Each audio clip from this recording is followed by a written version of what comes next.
ஸ்ரீசக்கர வரதாச்சாரியம் சுத்தசத்வ குருத்தமம் ஸ்ரீநிதிம் ராகவம் வந்தே he அபார கருணாகரம். கவசம் connect நேயர்களுக்கு நமஸ்காரம்.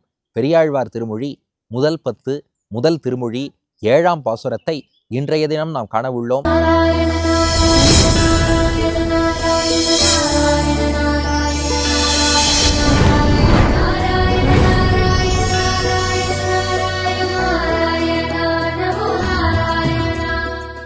நாமெல்லாம் இப்போ எங்கே இருக்கோம்?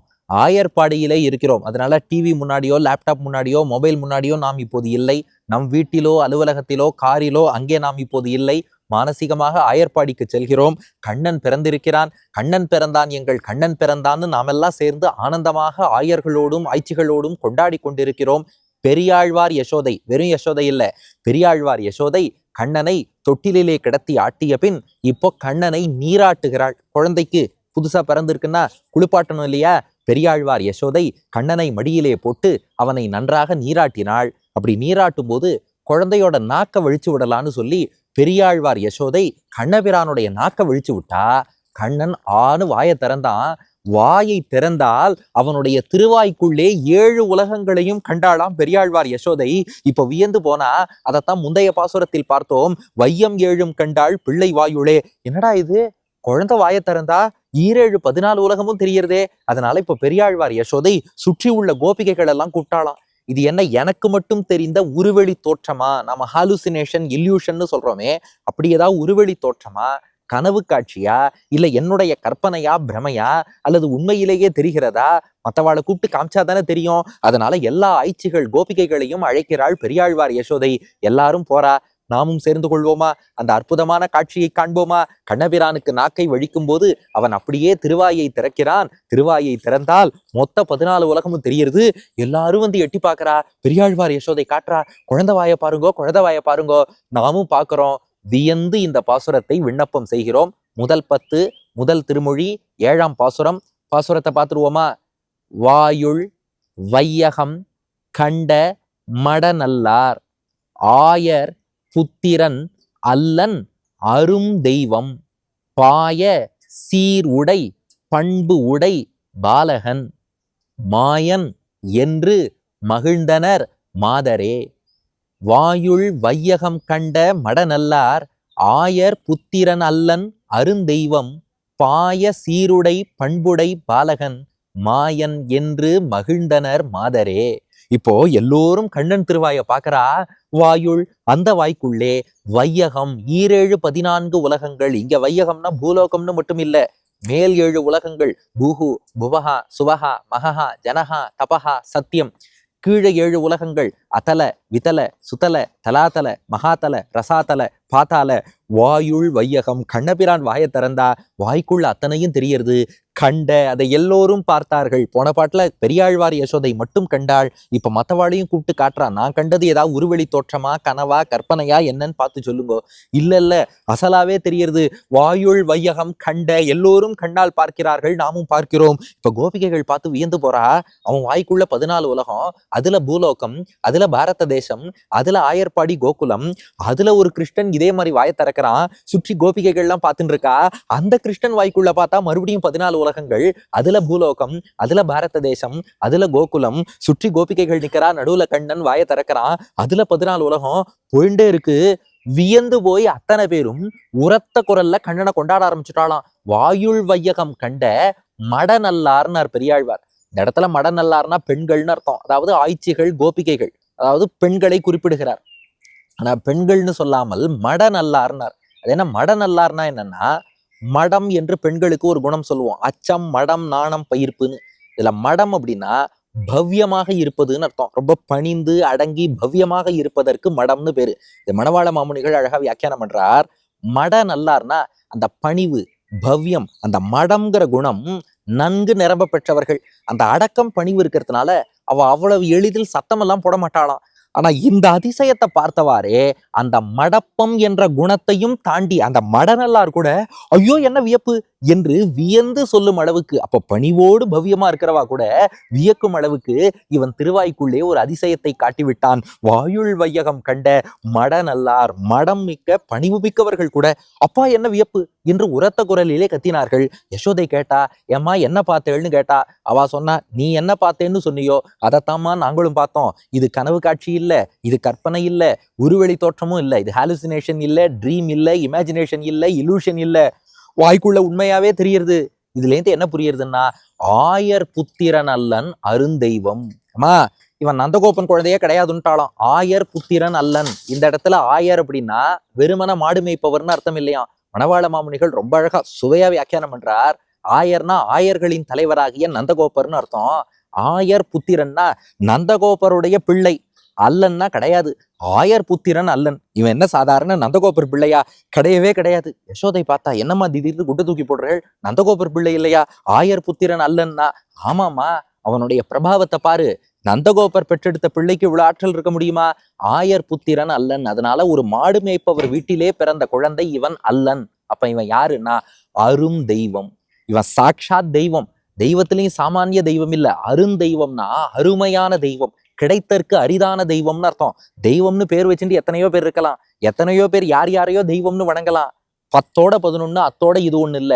இவன் அரியவனான தெய்வம், கிடைத்தற்கு அரிதான தெய்வம். அதனால ஆயர் புத்திரன் அல்லன். ஏதோ நம்ம ஊர்ல மாடு மேய்க்கிற ஒருத்தர் அவர் இருக்கார், அவரோட பிள்ளைன்னு இவனை யாராவது சொல்லுவாடா? மாடு மேய்க்கிறவன் பிள்ளை வாயில இப்படி 14 உலகம் தெரியுமா? நிச்சயம் தெரியாதே. அதனால அரும் தெய்வம், இவன் கிடைத்தற்கரிதான தெய்வம். அது மட்டுமா, எல்லா நற்குணங்களும் நிறைந்தவன். தெய்வத்துக்கு வைகுண்டத்துல எல்லா குணமும் இருக்கலாம், பூமியில வந்து அவதரிக்கும் போது அதே பெருமை இருக்குமானா அது இருக்குமோ இருக்காதோன்னு சந்தேகப்படுவா. சந்தேகமே வேண்டாம். பாய சீருடை, சீர்னா மங்கள குணங்கள்னு அர்த்தம். பாயனா பறந்து விரிந்திருக்கக்கூடியன்னு அர்த்தம். பாய சீருடைனா பறந்து விரிந்திருக்கக்கூடிய சீர் மங்கள குணங்கள் அனைத்தும் நிரம்ப பெற்றவன். அதாவது வைகுண்டநாதனுக்கு என்ன பவர் உண்டோ, அந்த அரிய தெய்வம் பெருமாள், அவருக்கு என்ன பவரோ அத்தனை பவரும் அத்தனை குணங்களும் அத்தனை பெருமைகளும் இவனுக்கு இருக்கு. பாய பறந்து விரிந்திருக்கக்கூடிய எல்லை காண முடியாத அசங்கேய கல்யாண குண கணௌக மகார்ணவம்னு ராமானுஜர் குறிப்பிட்டாரே, எல்லையில் அடங்காத மங்கள குண கூட்டங்களின் கடல். பாய பறந்து விரிந்திருக்கக்கூடிய சீருடை அனைத்து மங்கள குணங்களும் நிறைந்தவன். அப்ப இவன் சாதாரண ஆயர்குல பிள்ளை கிடையாது. இவன் கிடைத்தற்கரிதான பரம்பொருள் தெய்வம். அந்த தெய்வமும் தன் முழு சக்தியோடு, பாய சீருடை முழு சக்தியோடு வந்திருக்கு. உடனே யசோதை கேட்டாலாம், எங்கேயாவது அவ்வளவு முழு சக்தியோடு உள்ள தெய்வம்னு சொன்னா நான் என் மடியில போட்டு நாக்க விழிச்சு குளிப்பாட்டின்னு இருக்கும்போது அவ்வளவு தூரம் உட்காந்து காமிச்சுட்டா இருக்கும். எப்பா, தெய்வம்னா எவ்வளவு கிரேட்டு, நாமெல்லாம் எவ்வளவு சாமானியமானவா அப்படின்னு கேட்டாலாம் யசோதை.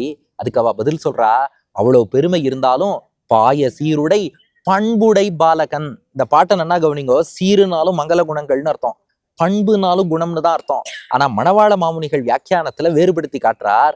சீர்னா பெருமைகள்னு அர்த்தம். பாய சீருடை வைகுண்டத்துல உள்ள பெருமாளுக்கான பவரோட வந்துட்டான். ஆனா பண்புடை, இந்த இடத்துல பண்புன்னா எளிமைன்னு அர்த்தம்.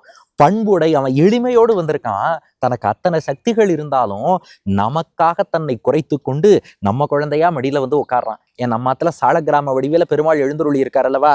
நாம திருமஞ்சனம் பண்ணா திருமஞ்சனம் பண்ணிப்பார், நாம என்ன சமர்ப்பிக்கிறோமோ அந்த பிரசாதத்தை அமுது செய்வார், நாம சந்தனமோ புஷ்பமோ என்ன சமர்ப்பிக்கிறோமோ அதை ஆசையோடு ஏத்துக்கிறார். அதுக்காக அவர் பவர் குறைஞ்சுடுத்துன்னு அர்த்தம் இல்லை, அவர் எளிமையோடு நமக்காக வந்திருக்கிறார். அது அவரோட சௌஷீல்யம், சௌலபியம், சிம்பிளிசிட்டின்னு நாம புரிஞ்சுக்கணும். அப்ப பாய சீருடை எல்லா குணங்களும் இருந்தாலும், எல்லா பவரும் இருந்தாலும், எல்லா பெருமையும் இருந்தாலும் பண்புடை எளிமைங்கிற பண்பு இருக்கு. அதனால பாலகன், பாலகன்னா சிறுவன் அர்த்தம். ஒரு குழந்தையாக பாலகனாக வந்திருக்கிறான். ஆனா இந்த பாலகன்கிறதுக்குள்ள இன்னொரு ரகசியமும் இருக்கு. இத ஸ்ரீமத் அகோபில மட்டத்தின் 44ஆம் பட்டம் அழிசிங்கர் ஸ்ரீமத் முக்கூர் அழிசிங்கர் ஸ்ரீரங்கத்துக்கு ராஜகோபுரம் கட்டினாரே, அவர் பாலகன் என்ற சொல்லுக்கு ரொம்ப வித்தியாசமான ஒரு அர்த்தம் காட்டினார். என்னன்னா, சான்ஸ்கிரிட்ல கா அப்படின்னா பிரம்மான்னு அர்த்தம், பால அப்படின்னா குழந்தைன்னு அர்த்தம், அதாவது மகன் அர்த்தம். பால கா அப்படின்னா குழந்தை பிரம்மான்னு அர்த்தம். பிரம்மா யாருக்கு குழந்தையோ அவனுக்கு பாலகன்னு பேரும். அதனால கா என்ற பிரம்மாவையே தனக்கு பாலன் பிள்ளையாக கொண்டவன் பாலகன், பிரம்மாவுக்கே தந்தையாக இருப்பவன். அதாவது பிரம்மா கஹா பாலகா எஸ்ய சகா, கஹா பாலகா எஸ்ய சகா, பிரம்மாவானவர் யாருக்கு மகனாக இருக்கிறாரோ காவை தனக்கு பாலன் மகனாக கொண்டவன் பாலகன் என்றும் சம்ஸ்கிருதத்துல விளக்குவதற்கு வழி இருக்கு. இதுக்கு பகுவிரீகி சமாசம்னு பேரு, அன்மொழி தொகைன்னு தமிழ்ல சொல்லுவார்கள். அதனால பிரம்மாவையே பெற்றெடுத்தவன், பிரம்மாவுக்கே தந்தையானவன், இங்க நந்தகோபர் பிள்ளை மாதிரி வந்திருக்கான். நந்தகோபர் பிள்ளையா அவதரிச்சது சத்தியம்தான். வசுதேவர் மகனாக வந்தான், நந்தகோபர் மகனாக வளர்கிறான், சத்தியம்தான். ஆனா ஏதோ ஒரு பிள்ளையாக நந்தகோபன் மகனாக மட்டும் வந்தவன் நினைச்சிடாதீங்க.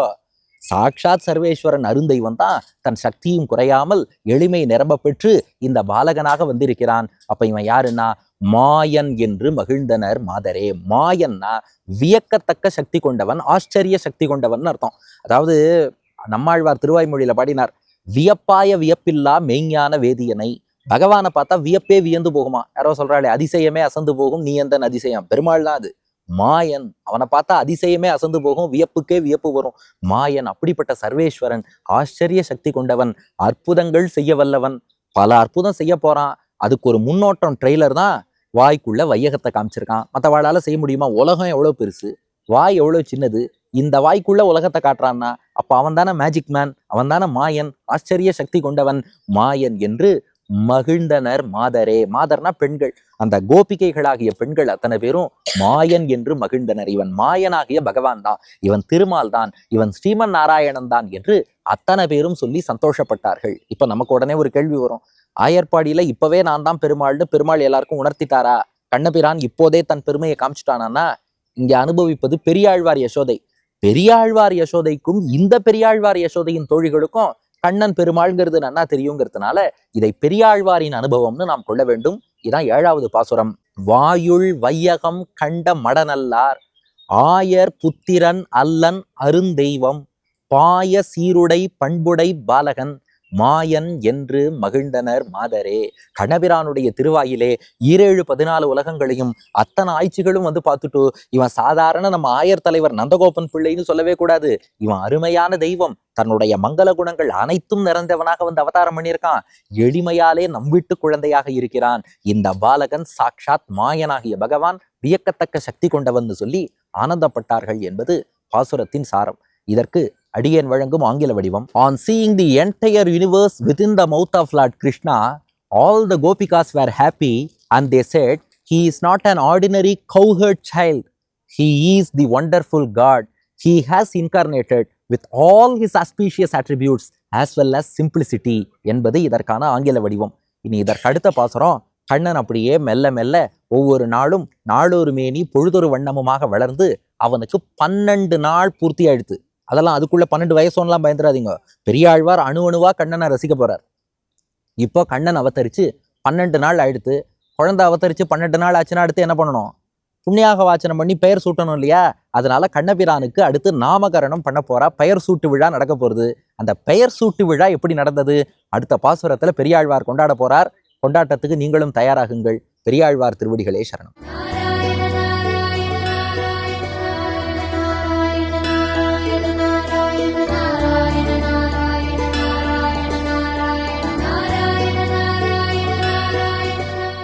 வாயுள் வையகம் கண்ட மடநல்லார் ஆயர் புத்திரன் நல்லன் அருந்தெய்வம்.